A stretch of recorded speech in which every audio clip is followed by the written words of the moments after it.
లేదు ఆ సావాసాలు అన్నట్టు ఒక క్రమం అయితే నేను పుట్టిన దానిలోనే నా వివాహం చేసింది మరి అగస్టిన్ గారు, అన్ని కూడా నాకు చేసింది ఆయనే. కాబట్టి నేను వారందరూ నన్ను అంటే మా యొక్క 4 సంఘాలతో నేనంటే అన్నాన్ని పిలుస్తారు. అందరూ నా దగ్గర రండి పరిచర్య చేయండి బతిమలాడుతూ వచ్చినారు. కానీ దేవుడు నాకు ఇచ్చిన దర్శనంలో హెబ్రోను సావాసంలో నేను నడిపిస్తాను, ఎవరికి అభ్యంతరం లేదని చెప్తూ వచ్చిన. ఎందుకంటే ప్రియమైన ఎందుకు ఈ మాట గుర్తు చేస్తానంటే నా తల్లి గారిని మరణం నుంచి దేవుడు తప్పిస్తూ వచ్చినాడు. ఈ దినమున మరి సజీవురాలుగా సంఘముగా దేవుని స్తుతిస్తూ ఆరాధిస్తూ అనేకులకు మహిమార్థకరం మరి ఈ దినమున మేము సాక్ష్యంగా మా గ్రామంలో తలెత్తి మా దేవుడు మరణం నుంచి తప్పించినాడు, ఇంకా ఆమెకు ఆయుస్ ఇచ్చినాడు. ఒకవేళ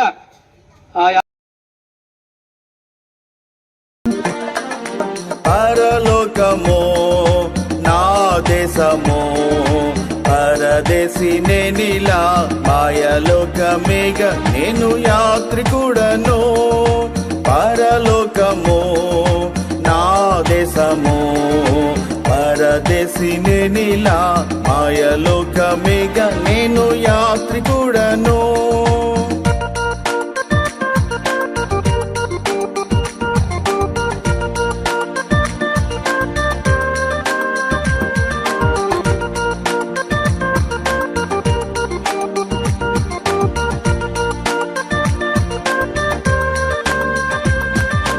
ఎంతో అందమైనది పరలోకము, అసమానమైనది నా దేశము. ఎంతో అందమైనది పరలోకము, అసమానమైనది నా దేశము. ఎల్లప్పుడూ విశ్వాసంతో యాత్రను సాగింతును, ఎల్లప్పుడూ విశ్వాసంతో యాత్రను సాగింతును. కనీసం 4-5 సార్లు పిలిచేది, నేను విసుక్కునేదాన్ని. కొన్నిసార్లు అయితే తిట్టేది. మనం దేవునికి ఎప్పుడు ప్రేయర్ చేయాలి అంటే అంశాలన్నీ అయిపోయినాయి. దేని గురించి ప్రేయర్ చేయాలంటే మనకు సంఘం ఉంది, సహవాసం ఉంది, దాని గురించి ప్రేయర్ చేయమని చెప్పేది. ముఖ్యంగా ఉండండి. మా ఫ్యామిలీలో మొత్తం తల్లిదండ్రులు ఒక 5 మంది, మా చిన్నవాళ్ళు మా పెద్దైన 5 మంది. వాళ్ళు మంచి అనుగుణంగా జీవించేవాళ్ళు. మాకు అసలు బండగడ కుటుంబం అంటే ఒక విధంగా ఉండేది మాకు. ఆ కుటుంబంలో మాకు మేము జీవించామంటే అది ఏంటి మాకు చేస్తున్న పుణ్యం మేము చూసిన మాకు దేవుడు తెలుసు. కానీ మాకు అట్లా వాళ్ళు పెంచారు. మాకు ఏ కష్టము ఏ నష్టం లేకుండా మాకు చదివించిన వాళ్ళు ఎన్నో కష్టాలు పడి మేమంటే వాళ్ళకి ఎంతో ఆదర్శంగా ఉన్నవాళ్ళు. వాళ్ళు చెప్పే పని మేము అన్ని చేస్తూ వచ్చేవాళ్ళం. మేము చిన్నప్పుడు మేము స్కూల్లో వెళ్ళినప్పుడు ఒకరు మమ్మల్ని తీసుకుపోయి స్కూల్లో చేంజ్ చేసేవాళ్ళు. వాళ్ళు ఆయన మళ్ళీ వస్తుంటే మళ్ళీ ఇస్తుంటే మళ్ళీ చేంజ్ చేస్తుంటే వాళ్ళు హాస్టల్లో అట్లా మమ్మల్ని ఎంతగానో వాళ్ళు ప్రోత్సహించారు. మా నాయన కొంచెం మోటు, ఆయన ఏంటంటే వ్యవసాయం ఎక్కువ కృషి. ఆయన ఏంటంటే ఎక్కువ ఆయన వ్యవసాయం చూస్తుంటే కానీ మా చిన్నలు మా పెద్దలు ఉండవచ్చు. మమ్మల్ని ఎంతగానో వాళ్ళు మా పిల్లలు చదువుకోవాలి, వాళ్ళు అభివృద్ధి పొందాలని వాళ్ళు ఎంతగానో మా గురించి ఎంతో వాళ్ళు కష్టపడేవాళ్ళు. పాపం వాళ్ళ తిండి లేకుండా వాళ్ళు ఎట్లా చేసారో మాకు తెలుసు. మనల్ని ఏనాడు మాకు ఉపవాసం ఉంచేవాళ్ళు. మేము ఎవరిలో తిన్న ఆ చిన్న ఈ చిన్న పెద్ద అందరూ డబ్బులు తీర్చి వాళ్ళు అట్లా ప్రేమించారు. మేము అట్లా కుటుంబంలో ఎదిగినాం. మేము మమ్మల్ని అందరూ ఎంతగా చేసారు వాళ్ళు. మాకు ఏదైనా లోటు లేకుండా వాళ్ళు చూసేవాళ్ళు. మా కుటుంబం ఒక మంచి కుటుంబంగా మేము తెచ్చుకున్నాం. కానీ కొన్ని కాలంలో దేవుడు మాకు ఏదో ఒకటి చేసినా కానీ ఆ దేవునికి తెలుసు. కానీ మేము అయితే ఇప్పుడు మా కుటుంబం ఒక్కటిగా ఉన్నాం. మేము ఏదైనా మేము అందరం కలిసి చేసుకుంటాము, కలిసి మేము ఉంటాం. కానీ మేము ఇద్దరు కొట్లాడుకొని చేస్తాము. అయినా ఏదో ఉండాలి, ఏదో అది మామూలు. కానీ మా చెల్లెలు కూడా అంతే. మా చెల్లెలు కూడా మేము చెప్పింది మాట్లాడుతుంటే వాళ్ళు మాకు చూస్తే ఇప్పటికి కాబట్టి వాళ్ళు మా ముందుకు రాదు. అలాంటివి మేము మా కుటుంబం మా తల్లిదండ్రులు నేర్పించారు మాకు. మేము కూడా అన్నదమ్ములు కూడా ఎప్పుడు కొట్లాడకపోతున్నాం. మేమంతా ఒక ఫ్రెండ్షిప్ లాగా ఉంటే మేము అన్నదమ్ములు మమ్మల్ని చూసి తరము ఆశ్చర్యపోతుంది. మీరు ఫ్రెండ్స్ లేక అన్నదమ్ములు అంటుండే కొంతమంది అట్లా మమ్మల్ని వాళ్ళు పోషించారు. మమ్మల్ని అట్లా చేసిన వాళ్ళు మా చిన్నమ్మలు కూడా మనం ఎంతగానో మనకు ప్రోత్సహించిన వాళ్ళు ఎంతగానో ప్రేమిస్తూ వచ్చి మనం అలాంటి కుటుంబం మాకు ఇచ్చారు దేవుడు. కానీ మరి జన్మ ఉంటే అలాంటి కుటుంబంలోనే పుట్టాలని మళ్ళీ కోరుకుంటాను. లేదు అంత మంచి కుటుంబం దొరకదు మా ఇంట్లో. మా చిన్నాళ్ళు అంత పాలించేవాళ్ళు, అంత ప్రేమగా చూసేవాళ్ళు మమ్మల్ని. ఇప్పటికి కూడా వాళ్ళు మమ్మల్ని ఏదైతే మాకు ఎమ్మిడికి వస్తారు వాళ్ళు ఏమైందని.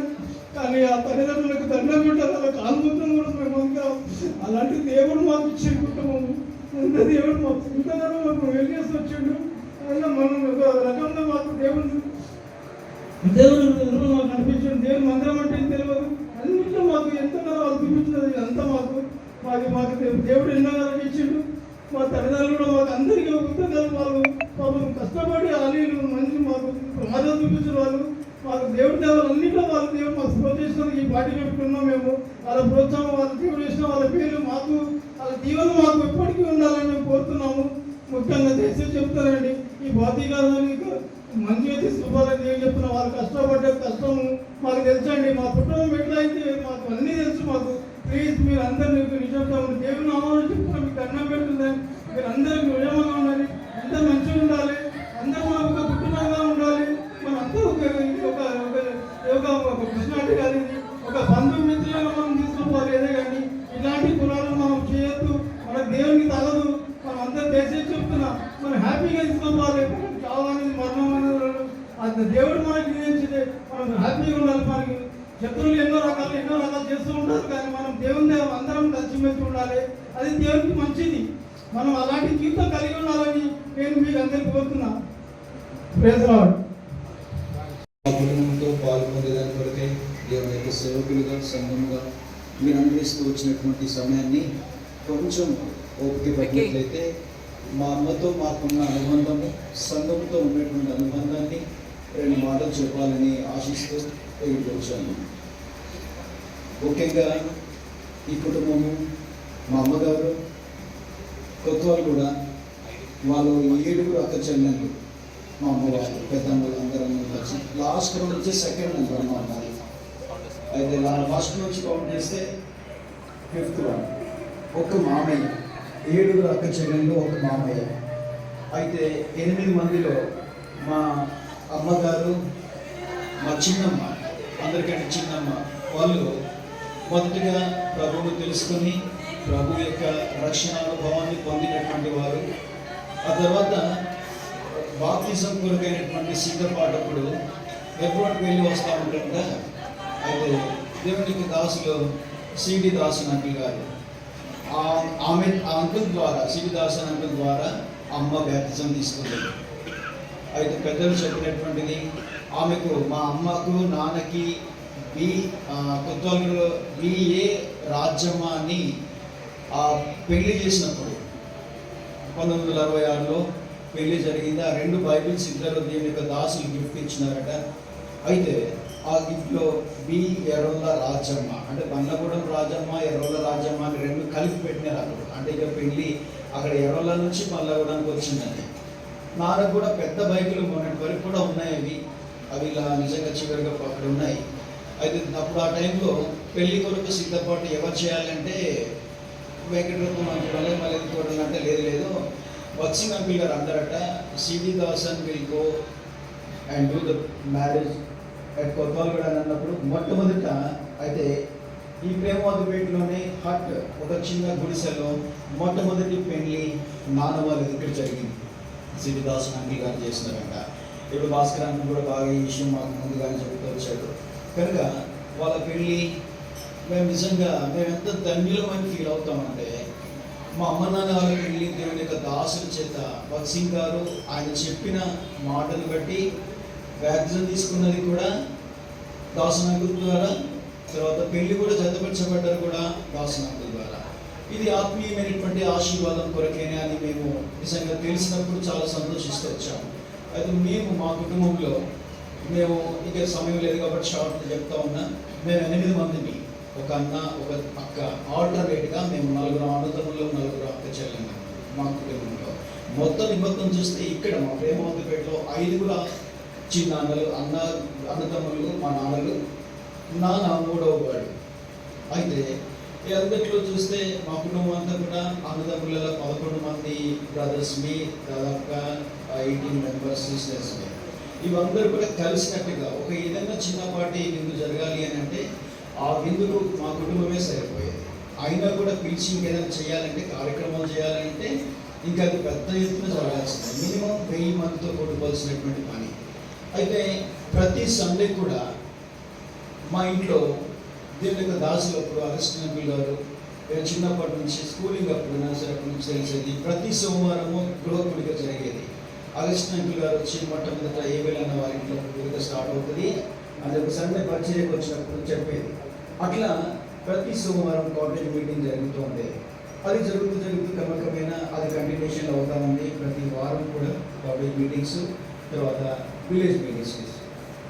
అయితే దర్గా, బుద్వేల్, కొత్తగూడ, నాగిరెడ్డిగూడ, తర్వాత కొత్తపేట, బాద్కాస్ కొత్తపేట, తర్వాత కూడా ఇక్కడ ప్రాంతంలో కూడా వెళ్ళేది. అయితే అమ్మ బాగా ఒక మాట గుర్తు చేస్తూ ఉండేది. వెళ్ళేదంటే మా నాయన ఉంటున్నాడయ్యా, మా నాయన, తర్వాత మా లాజర్ నాయన, తర్వాత మా ప్రకాశం నాయన అని అంటుండే.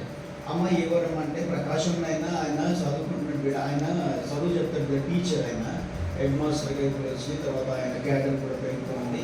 ఆయన టీచింగ్ ఫీల్డ్లో ఉండి కూడా పరిచయం చేయట్లో మంచి పేరు పొందినటువంటి. అయితే రాజనగర్లో దేవుని దాసులు ఆయన కూడా రత్నమామయ్య ఆయన కూడా పరిచర్య చేస్తూ ప్రభు పనిలో కొనసాగిస్తూ నిజంగా ఆత్మలను కట్టేటువంటి భారం కలిగినటువంటి వారు. శంకరపల్లిలో దేవుని యొక్క దాసులు, చాలా సంఖ్యలు, తర్వాత రత్నమాంకులు, ప్రకాశం తాతయ్య, లాజర్ తాతయ్య, మళ్ళీ మోష తాతయ్య, ఇంకా వీళ్ళందరూ కూడా ఉన్నారు. అయితే వీళ్ళందరూ పురికొల్పబడి ఒకరికొకరు విలేజ్ కాలేజ్ మీటింగ్స్లలో, తర్వాత ఎక్కడికైనా కూడికకి వెళ్ళాలంటే మాకు ఎంతో ఆశ. నడుచుకుంటూ పోయినప్పుడు అప్పుడు దర్గాకి వెళ్ళాలన్నా కూడా ఆ వాగుల నుంచి వెళ్ళాలి, రోడ్ లేకపోయేది. ఒక్కొక్కసారి ఇద్దరు లక్ష పైన భుజం పైన ఎత్తుకొని అక్కడికి వెళ్ళాల్సిన పరిస్థితి వచ్చేది. అయినా కూడా ఇంటికి తిరిగి వచ్చేసరికి 11-12 అయ్యేది. ఆదివారం వచ్చిందంటే శనివారం ఒకవేళ దర్గాల మీటింగ్ అయితే ఆదివారం వచ్చేసరికి మళ్ళీ సిద్ధపాటు ఉండాలి. ఆదివారం వస్తే మా కుటుంబంలో పెద్ద విందు టైప్లో దాదాపుగా 8 నుంచి 10 కిలోల డేక్ష అన్నం ఉండేది. లోకమో నా దేశమో పరదేశిని నీలా మాయలోకమేగా నేను యాత్రికుడను.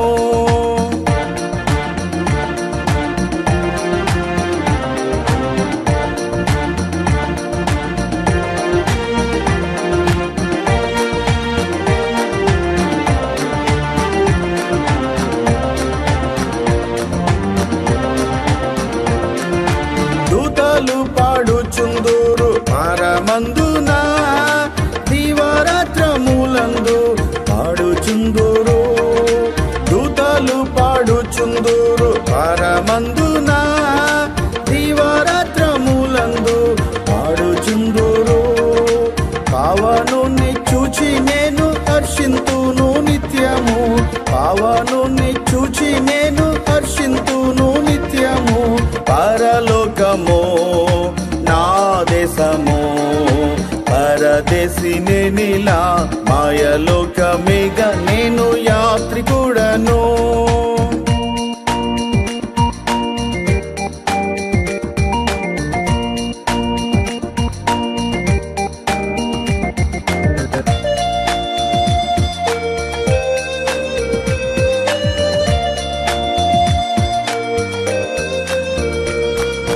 రక్షకుని చెంతకు ఎప్పుడేగేదన్, వీక్షించేదనెప్పుడు నాదు ప్రియుని. రక్షకుని చెంతకు ఎప్పుడేగేదన్, వీక్షించేదనెప్పుడు నాదు ప్రియుని. కాంక్షించేదా నామదిలో ఆయన చెంతనున్నా, కాంక్షించేదా నామదిలో ఆయన చెంతనున్నా. పరలోకమో నా దేశమో పరదేశిని నీలా మాయలోకమేగా నేను యాత్రికుడను.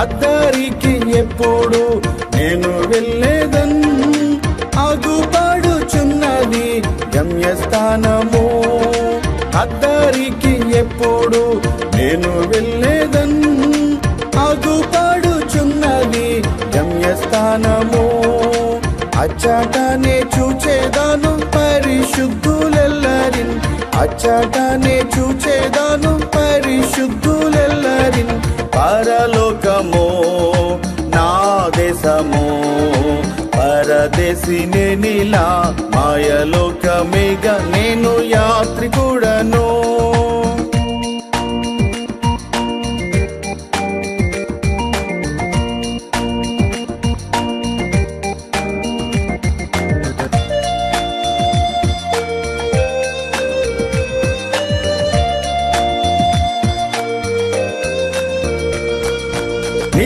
నిత్యానందముండును పరమందున నీతి సమాధానము ఉండునచ్చట నిత్య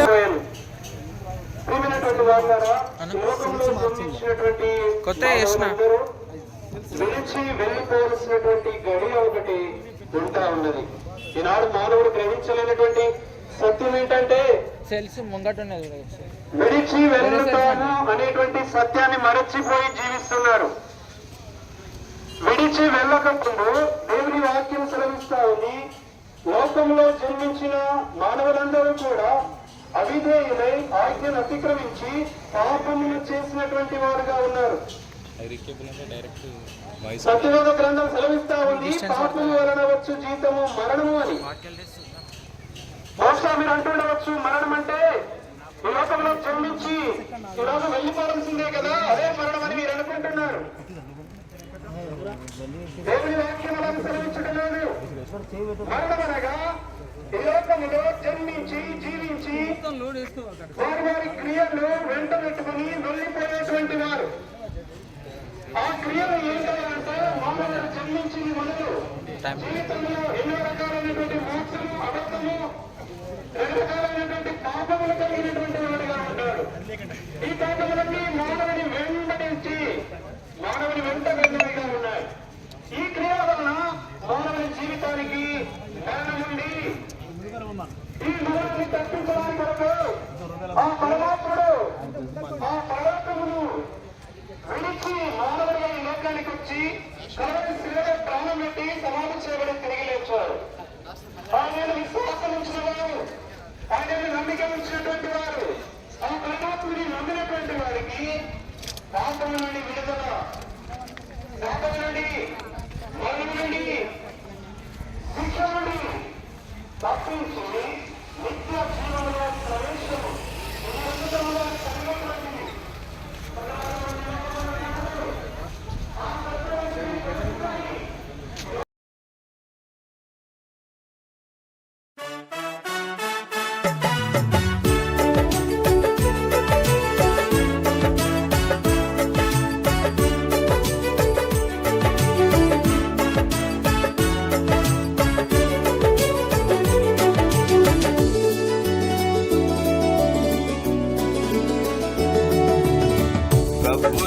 రాకాడా ఈ దినమే పరుగులిడి రండి సుదినమే ప్రభుని రాకాడా ఈ దినమే పరుగులిడి రండి పరమునందుండి మన ప్రభువు ధరకు నరుగును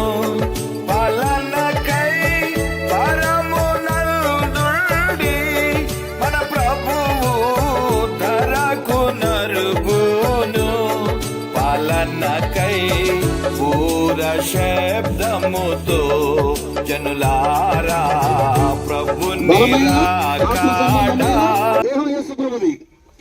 అదే దేహాన్ని దేవుడు మనకిస్తాడు. ఎవరికి ఇస్తాడంటే అందరికి ఇవ్వడు, ఆయన బిడ్డలకు మాత్రమే. అందుకనే అందరు పలకండి, సమస్తమును. పలకండి అమ్మాయి, పలకడానికి కష్టం ఏంటి? పలకండి. సమస్తమును తనకు లోపరుచుకున్న జాలిన శక్తిని బట్టి ఆయన మన దేహ శరీరమును తన మహిమ గల శరీరమునకు సమరూపము గల దానిగా మార్చును.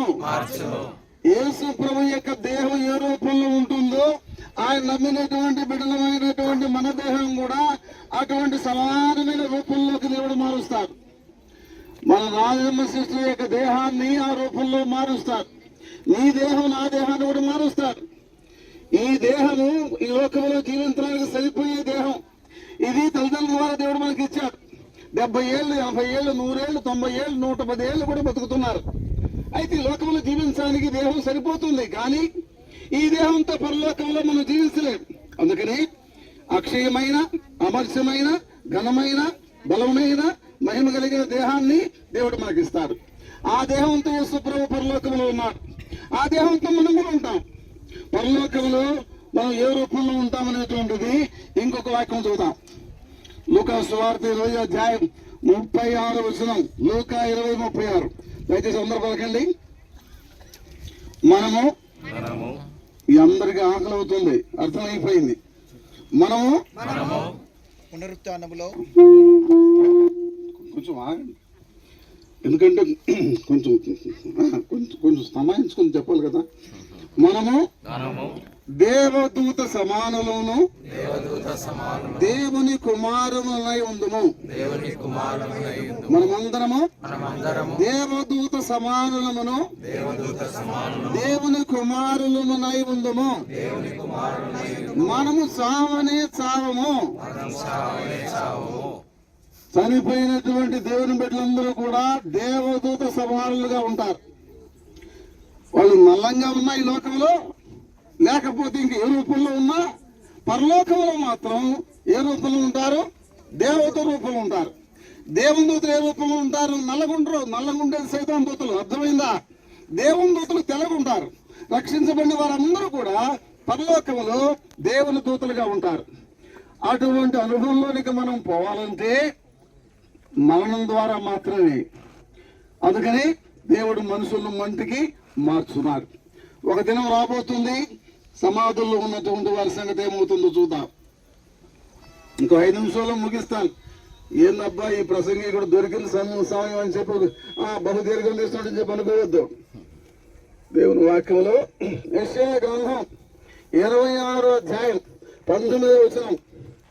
యెషయా గ్రంథం 26వ అధ్యాయం 19వ వచనం. మృతులైన నీ వారు బ్రతుకుదురు, చదవండి. నా వారి శవములు సజీవములు, మృతులైన నీ వారందరూ బతుకుదురు, నా వారి శవములు నా వారి శవములు సజీవములను. చాలు. మృతులైన వారందరూ కూడా మళ్ళీ బతుకుతారు. మనల్ని దేవుడు బతికిస్తాడు. ఈ శవాలన్నీ కూడా సజీవం అవుతాయి. మరి సమాధుల్లో పెట్టి చాలా గట్టిగా కాంక్రీట్తో లేక మంచి సలవనాథతో మనం గట్టిగా బందోబస్తు చేస్తున్నాం కదా. మరి సమాధుల సంగతి ఏమిటి? యెహెజ్కేలు గ్రంథం 37వ అధ్యాయం 11-12 వచనాలు. యెహెజ్కేలు గ్రంథం 37, 12, 13. అందరూ పలకండి. నరులారా, మీరున్న సమాధులను నేను తెలిసెదను, మిమ్మును సమాధుల్లో నుండి బయటికి రప్పించదును. మనం ఎంత జాగ్రత్తగా సమాధి చేయబడినా ఒక దినం దేవుడు సమాధుల్లో నుంచి దేవుడు తెలిసి బయట తీసుకొస్తాడు. ఎందుకు వస్తామంటే మనం బయటికి ప్రభువుతో ఉండటానికి, సదాకాలం ప్రభు రాజ్యంలో ఉండటానికి. దేవుడు ఈ మాటలు దీవించును గాక. ప్రార్థన చేద్దాం. దయచేసి కళ్ళు మూసుకోనండి. ప్రేమ కలిగిన మా పరలోకపు తండ్రి, మీ దాసుల రాజమ్మ సృష్టి కొరకే నీకు వందనాలు. మిమ్మల్ని నమ్ముకునే భాగ్యం ఇచ్చావు, నీకు వందనాలు. మీ దాసుని బట్టి, బిడ్డలను బట్టి, కుటుంబాన్ని బట్టి వందనాలు చెల్లిస్తున్నాం. కుమారులు, కుమార్తెలు, కోడళ్ళు, మనవళ్ళు, మనవరాలందరూ కొరకే నీకు వందనాలు. ప్రభువు నందు మృతులందు మృతులు ధన్యులు. వారు తమ ప్రయాసం అనుమాన విశ్రాంతి పొందుదురు. వారి క్రియలు వారి వెంట ప్రభువుని వాళ్ళు సెలవిచ్చిన మాట కొరకే నీకు వందనాలు. ప్రభువు నందు మృతి పొందడానికి మీ దాతలకు ఇచ్చిన ధన్యత కొరకే నీకు స్తోత్రాలు. ఈ లోకంలో తండ్రి లక్ష్యంలోకి నడిపించావు. ఈ దేహంలో తండ్రి మహిమైశ్వర్యాన్ని ఉంచావు, పరిశుద్ధాత్మను ఉంచావు, రక్షణ భాగ్యం ఇచ్చావు, విమోచించావు, నీతిమంతురాలుగా తీర్చావు. అంత మాత్రమే కాకుండా ప్రభా, నీ పరలోక పిలుపు నిన్నటి దినం మీరు రాత్రులకు దయచేశావు. మేము తండ్రి మీ నామం పేరట మంటగా మార్చడానికి మీ దాసరాల యొక్క దేహాన్ని తీసుకుని వచ్చాం. దయగల తండ్రి నీవు సెలవిచ్చిన రీతిగా నీవే మనుషులను మంటికి మార్చే దేవుడు. ఈ మంటిలో ఉన్నటువంటి శవములన్నీ కూడా సజీవములకు సెలవిచ్చిన దేవుడు. అంత మాత్రమే కాకుండా ప్రభువా నీవు సెలవిచ్చిన వాగ్దానం మీరున్న సమాధులను నేను తెలిసేదను అని సెలవిచ్చావు. ఒక దినం మేము మాకు ఇచ్చిన నిరీక్షను బట్టి మిమ్మల్ని స్తుతిస్తూ కనపరుస్తూ ఉన్నాం. మేము దేవదూత సమానులను దేవుని కుమారులమై ఉందామని సెలవిచ్చిన మాటను బట్టి నీకు వందనాలు. అంత మాత్రమే కాకుండా ప్రభువా మా దేహం మీ దేహముతో సమానమైన దేహముగా మార్చబోతున్నందుకే నీకు వందనాలు చెల్లిస్తున్నాం. ఆ దేహంతో నిత్యత్వంలో ఉండే భాగ్యం మాకందరికీ మీరు దయచేసినందుకే నీకు వందనాలు. ఎవరు ఇంకా ఈ నిరీక్షణలోకి రాలేదో వారి కొరకు ప్రార్థన చేస్తున్నాం. తండ్రి వారి జీవితాలు మార్చబడి మిమ్మల్ని అంగీకరించి మీ రక్షణ భాగ్యం అనుభవించి నీ రాజ్యంలో ప్రవేశించినట్లుగా ఇక్కడ చేరిన వారందరికీ నీ కృప అనుగ్రహించండి. యేసు క్రీస్తు నామమున ప్రార్థన చేసి వేడుకుంటున్నాము తండ్రి. ఆమేన్.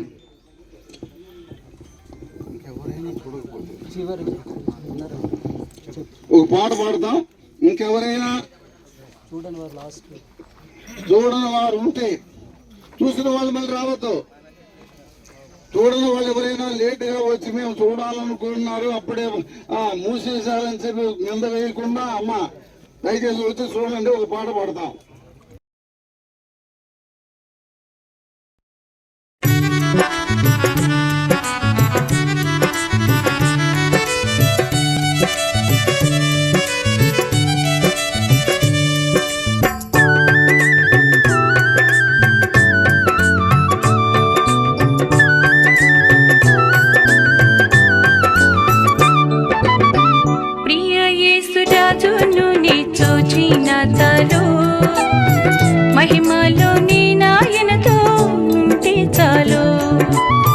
నిత్యమైన మోక్ష గృహము నందు చేరి భక్తుల గుంపులో హర్షించిన చాలు. ప్రియ యేసురాజును నే చూచిన చాలు. మహిమలోనే నాయనతో నుంటే చాలు.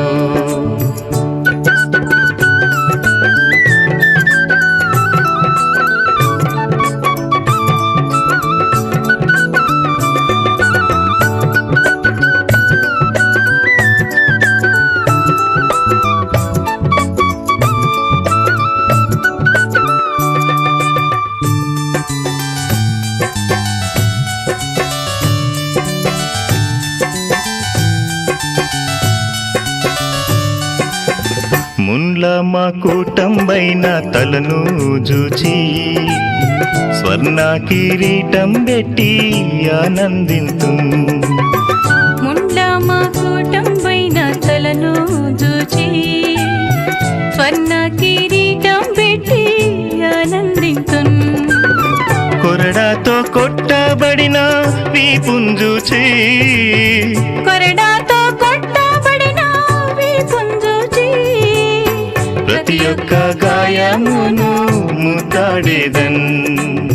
ప్రతి ఒక్క గాయమును ముద్దాడేదన్. ప్రియ యేసురాజును నే చూచిన చాలు.